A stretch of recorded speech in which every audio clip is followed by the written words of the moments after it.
King মেসিকে অপমান করায় হুজুরকে বয়কট করলাম। আমরা যারা মেসির সৈনিক আছি আমরা হাসতে হাসতে হিন্দু ধর্ম গ্রহণ করতে পারবো।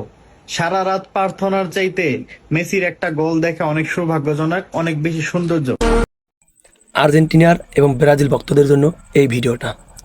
যেই দেশে মায়ের বিয়া ছাড়া বাচ্চার জন্ম হয় সেই দেশকে তোমরা সাপোর্ট করো, সেই মেসিকে তোমরা সাপোর্ট করো, সেই নেইমারকে তোমরা সাপোর্ট করো, মানে তোমার মায়ের বিয়া ছাড়া তুমি হয়েছ। ইতিহাস ঘাইটা দেখো, তোমার মায়ের কোনো কাবিননামা নাই, তুমি অবৈধ সন্তান।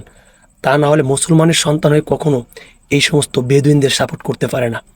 এটা আমি ব্যক্তিগতভাবে বলি নাই, কারণ কি এই ভিডিওটাকে কেন্দ্র করে বললাম, কারণ যারা এই সমস্ত দলদেরকে সাপোর্ট করে তারা বেজন্মা, তাদের জন্মের ঠিক নাই। কারণ আমি মুসলমান হয়ে মুসলমানদেরকে সাপোর্ট করবো, কোনো ইহুদির বাচ্চাদের সাপোর্ট করতে পারি না।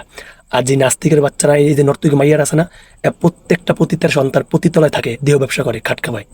আজকে এই জন্য ওরা মারে নামিয়ে এসছে, খাড়ে জায়গায়, মানে জায়গা না পেয়ে। বুঝছেন বিষয়টা?